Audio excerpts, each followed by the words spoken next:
ஆராதிக்கிற ஆண்டவர் வேதம் நமக்கு ரொம்ப அழகா சொல்லுகிறது. அவர் எல்லா கனத்திற்கும் உரிய ஒரு நல்ல தேவன். எத்தனை பேர் ஆமோதிக்கிறீர்கள்?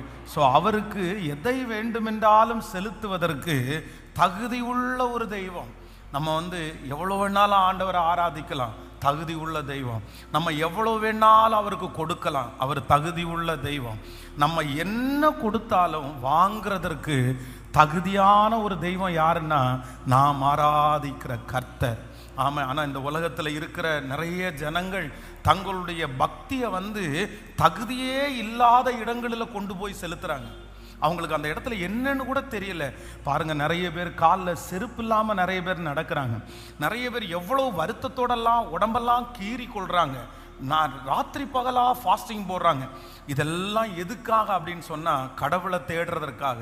அவங்க நிறைய நேரங்களை செலவு பண்ணுறாங்க. ஆனால் அங்கே நோ ஒர்த் அப்படின்னா அதுக்கு சரியான இடமே இல்லை. அது அந்த இடத்துல அவங்க செலுத்துகிறதுனால எந்த லாபமும் இல்லை. அந்த இடத்துல அவங்க செலுத்துகிறதுனால பரலோக ராஜ்யத்திற்கு அவங்க போயிட முடியாது. இப்படி கோடிக்கணக்கான ஜனங்கள் ஒர்த்தே இல்லாத ஒரு இடத்திற்காக இவ்வளோ பிரயாசப்படும் போது நீங்களும் நானும் இன்னைக்கு ஆராதிக்க வந்திருக்கிற தேவன் யார் அப்படின்னா அவர் எல்லாவற்றுக்கும் தகுதியான ஒரு தெய்வம். அவர் தகுதியான ஒரு தெய்வம். நம்முடைய துதிகளுக்கு அவர் தகுதியான தெய்வம். நம்முடைய ஆராதனைக்கு அவர் தகுதியான தெய்வம். நம்முடைய காணிக்கைகளுக்கு அவர் தகுதியான தெய்வம்.